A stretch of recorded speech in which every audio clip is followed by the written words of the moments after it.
China's designs to dominate on the world stage. Good evening and welcome to the special edition of Faith Nation from our news bureau in Washington. I'm John Jessup. Well, for the past 20 years, a strategic threat has been growing in our own backyard. While the United States was focused on other parts of the world, China has been burrowing its way into South America, becoming a leading trade partner on the continent. And with more socialist leaders coming into power, the region is drifting in an anti-American direction. CBN's Dale Hurd has more in tonight's top story. A Chinese TV show teaches the latest Latin dance moves. The Chinese have a new interest in all things Latin American these days because China is now the dominant power in the region. This shows the extent of China's trade dominance in South America in 2000. Compare that to what it is today. And China is well on its way to becoming the dominant trading partner in all of Latin America. Latin American officials are warning that the U.S. is losing the region to China without a fight. It is a big problem, and it's a problem that's getting worse. Dr. Evan Ellis is a Latin American expert at the U.S. Army War College. For China, in Latin America, like most other parts of the world, it's mostly economic, but that doesn't make it any the less strategic either for the United States or the region. 20 Latin American nations have joined China's Belt and Road Initiative, in which China invests in a nation's infrastructure, like this container port China is building for Peru. China will also be supplying nations with civilian nuclear technology, helping them develop space programs, and providing them with Chinese 5G technology that experts warn is a surveillance tool of the Chinese military. Several nations have received Chinese loans. Ecuador is so deep in debt to the communist government, it's asked Beijing to renegotiate the terms. They orchestrate those loans and those contracts in ways to make sure that they get paid. And Chinese banks oftentimes operate more as loan sharks. In other words, give me the title to your car, so to speak. In addition to making money, China expands its political influence. Taiwan used to be the dominant Asian trading partner in Latin America. Now, most of the nations in the region have flipped their allegiance to communist China. At the same time, a leftist populist wave is sweeping through Latin American politics. Most of the governments now range from center-left to Marxist, with Brazil and Colombia both at risk of also falling to the left in coming elections. Were that to happen, you would essentially have the entirety of Latin America in the hands of not just leftists, not just socialists, but really radicals and communists in quite a number of cases. China is also establishing a growing number of Confucius institutes in the region, school programs that teach young people Chinese language and culture and push Chinese government propaganda.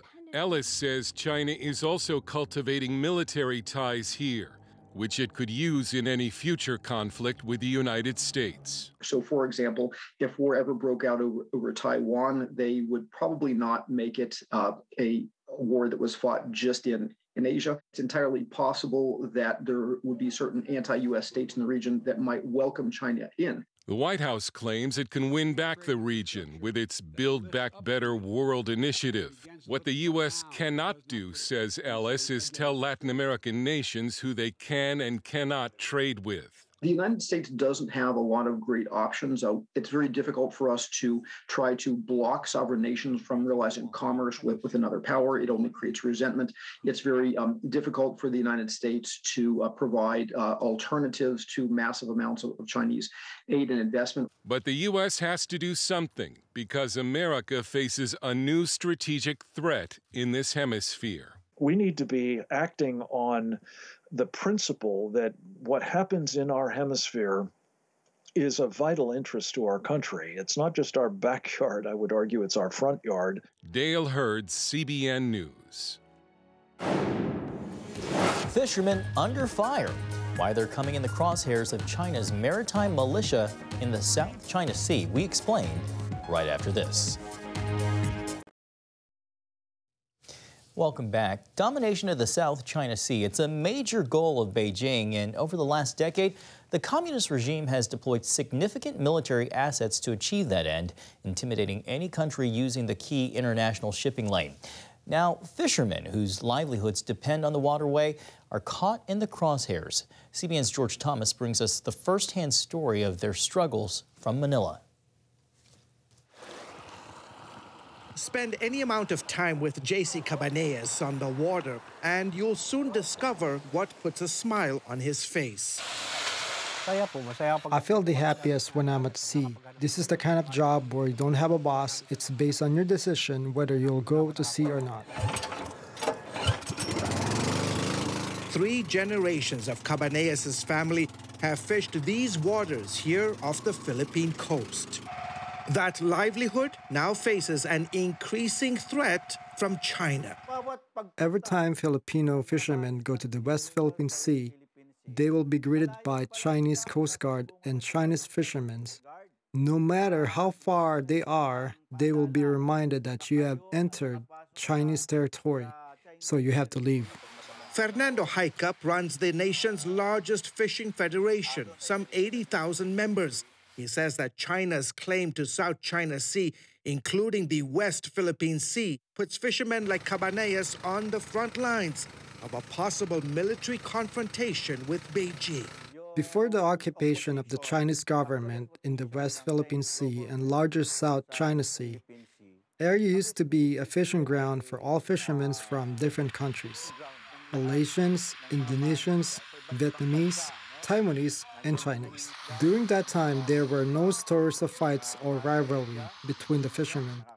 But now, the Chinese presence is so destructive. The Philippine government warned world leaders at the recent Munich Security Conference that China's harassment of Filipino fishermen and the country's Coast Guard is now a daily occurrence. It's clear to us what China wants. They want to occupy the West Philippine Sea and the whole South China Sea.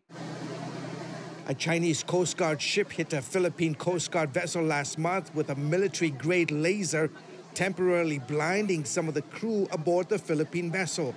Several Filipino fishermen were also targeted and forced to move away from the area. The Philippine government lodged more than 200 protests against Chinese intimidation and harassment in 2022 alone. JC here has been fishing these waters off the coast of the Philippines for more than 35 years. And today, so many of his colleagues who fish these same waters are urging the Filipino government to do more to challenge the Chinese.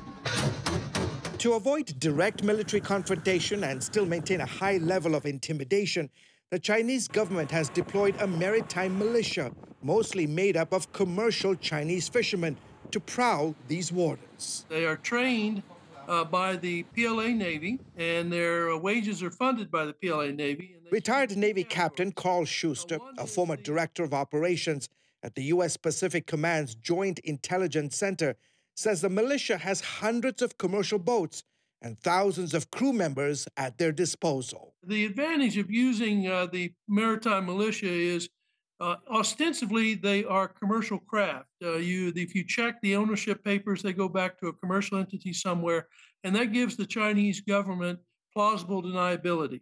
In 2021, more than 200 Chinese fishing boats converged on the Whitsun Reef, an area under Philippine control in the South China Sea. Their basic tactics is to intimidate local fishermen into leaving the area so that China gains control of the waters by default. The militia, dubbed as China's Little Blue Men because of the blue-painted color of their vessels, are trained to carry out offensive maneuvers, especially around disputed territories. It's called gray zone operations. They stop short of committing an act of war, but they will use their water cannon on local fishing boats. They'll bump them, ram them, sink them, and then leave them. Experts say China's hybrid warfare here is similar to how Moscow deployed its Russian Little Green Men to infiltrate and take over Crimea in 2014. And in theory, they could do even more than that. If they ever wanted to launch an attack, they could even use some fishing boats clandestinely or surreptitiously to carry weapons or carry soldiers. It's one big reason why the Philippines and neighboring countries are reluctant to openly challenge the Chinese on the high seas. When they come up on one of these craft violating local rules, are they approaching a purely commercial craft or are they approaching an armed ship? Nations, particularly in Southeast Asia, where China is much more powerful than they are, they're very wary of interfering with any Chinese commercial fishing activity for fear of what they might actually be encountering. Back on his boat, J.C. Cabanillas is thrilled that the United States and the Philippines are strengthening their military ties. Both countries are set to resume joint patrols of the South China Sea. We Filipinos need to stay strong as well, so that the Chinese will see we're not scared of them. The more we look intimidated, the more they want to occupy us. George Thomas, CBN News, Manila. Great reporting. Thank you, George. Well, coming up, how a change in immigration policy isn't stopping the flow of immigrants, rather sparking more caravans along a dangerous route to the U.S. southern border.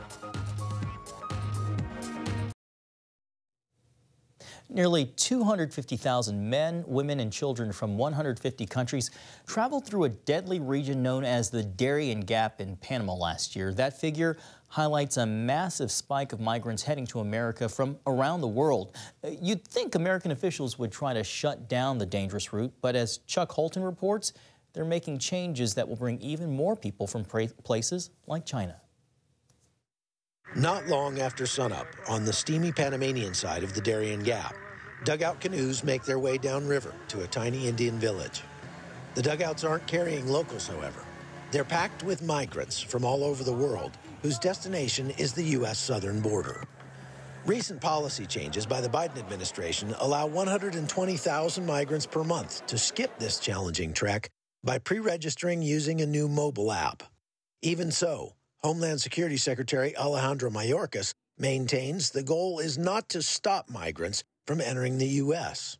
What we're trying to do is, and more broadly, incentivize a safe and orderly way and cut out the smuggling organizations. And I've seen the criticism of it as a ban, but it is not a ban at all. Since the new policy only covers Cuba, Haiti, Nicaragua, and Venezuela, migrants from other countries now fill these routes.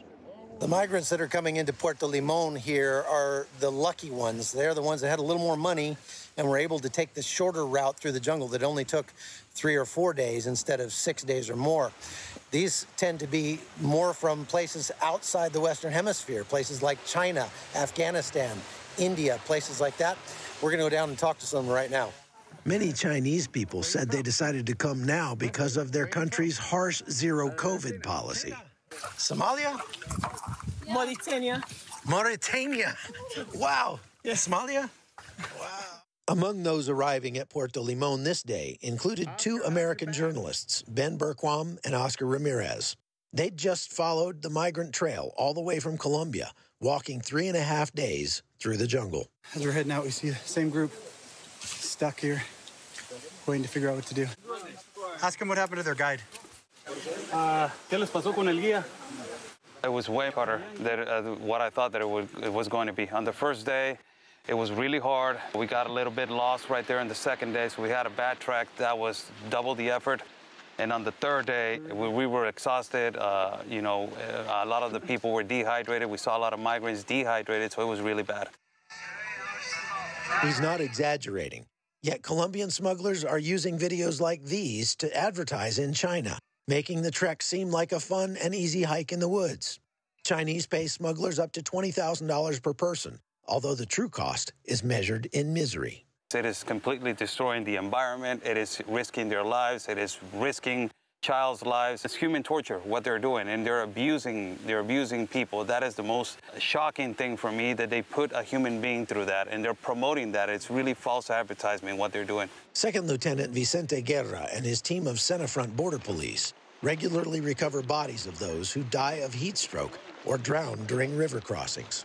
The dangers these migrants face are enormous because they have no experience surviving in the jungle. Others bring children through this. It's a whole different level of risk they are taking. We carry everything we need in case we have to spend the night in the jungle. These people have nothing. On this trip, the Centerfront team accompanied Ben and Oscar on their journey, making careful notes and keeping an eye out for the bandits known to prey on migrants. After experiencing it for themselves, the journalists had a clear message. People should look for another routes for people to migrate, or a safe way or a safe pathway for people to go through another place if they want to migrate. But the Darien, no. Don't come. Don't put your kids through this. Don't put yourself through this. Don't be raped. Don't be robbed. Don't be murdered by the cartels. From Panama, I'm Chuck Holton for CBN News. Coming up, an unauthorized police station, or police stations rather, run by the Chinese Communist Party. You'll be surprised to learn where and why they haven't been shut down. Next.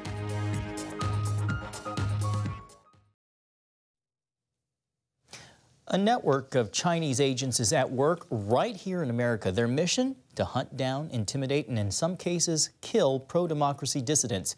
In cities across the United States and around the world, Chinese agents operate out of so-called police stations where the familiar call to serve and protect is not their chief aim. Here again, Dale Hurd. Above this noodle shop in New York's Chinatown, agents of the Chinese Communist government operated an overseas police station for years. There are more than 100 of them worldwide. They don't usually look like a police station. They may only be back rooms, but they're staffed by Chinese government officials. The police stations, along with so-called aid stations across the U.S., are used by the Chinese government to harass and threaten pro-democracy Chinese immigrants to stop speaking out against the regime and go back to China, even kidnapping them if necessary. One of their targets is Li Jianji, a pro-democracy activist who was tortured repeatedly in Chinese psychiatric hospitals before he was able to flee to the U.S., where the persecution has continued. Xi, who does not speak English, told us Chinese government hitmen in the Los Angeles area have tried to kill him 3 times, twice with a car and once by stabbing him in the neck, calling him a traitor as they fled the scene. Chinese government agents and supporters regularly film and disrupt pro-democracy demonstrations in American cities. They warn activists they're being reported to Beijing and that their family back home will be arrested. The world has known about these police stations for many months now. A key question for the U.S. government is why almost nothing has been done about it. A recent New York Times report made it look like the FBI is on the case, highlighting a raid on that Chinese police station in New York's Chinatown. But that raid happened last fall, and the FBI didn't shut it down, it only gathered evidence. When we asked the FBI if it's closed any of the Chinese police stations across the U.S. or brought charges against anyone, it declined comment, saying that FBI Director Christopher Wray's testimony to the Senate Homeland Security Committee last year would serve as the agency's statement on the matter. We are aware of the existence of these stations. I had to be careful about discussing our specific investigative work, but suffice to say, I can tell you from an FBI Director perspective, I'm deeply concerned about this, and I'm not going to just let it lie. Laura Harth, with the Spanish group that uncovered the extent of these overseas police stations, says it's been a struggle to get governments to do anything about it. I don't think most of them knew about the police stations, obviously. That's clear from their response. Obviously, we had a response in the US, we had some response in Australia, some in Canada, where the Royal Canadian Mounted Police head came out saying, oh yes, we know that this is an issue, we will act on it. Yet nothing happened. Chinese democracy activist Jingyu Wang is a U.S. resident now living under police protection in the Netherlands, where Chinese agents have repeatedly harassed and threatened him. He was in prison for 2 months in Dubai at the request of Chinese authorities and has had to fight off a knife attack in the Netherlands. How can I help you? Why you call me? This is a phone call he recorded from the Chinese embassy in Norway, saying he's been reported to police as having a bomb. The Chinese government has imprisoned his parents to force him to return to China. They asked me go to Rotterdam, Chinese overseas police station for surrender, and they asked me go back to China. They asked me thinking about my parents from 2022 February to 2022, I think, April.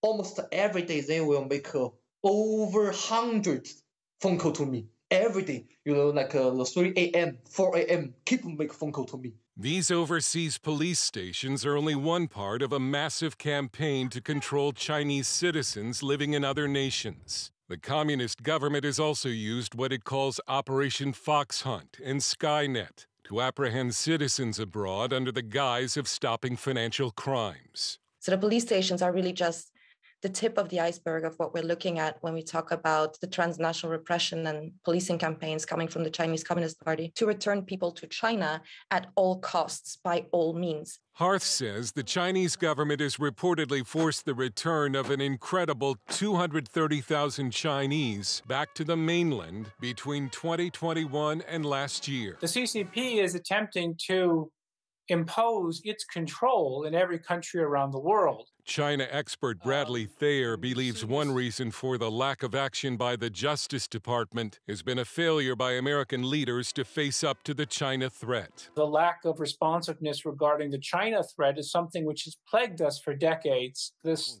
lack of concern which plagues the American elite, and that would be universities, media, so many of our political leaders, Wall Street, Silicon Valley. The FBI recently asked the Chinese-American community to report any harassment by Chinese government agents, which Thayer agreed was odd since the FBI, with its vast spying powers, probably knows who the agents are.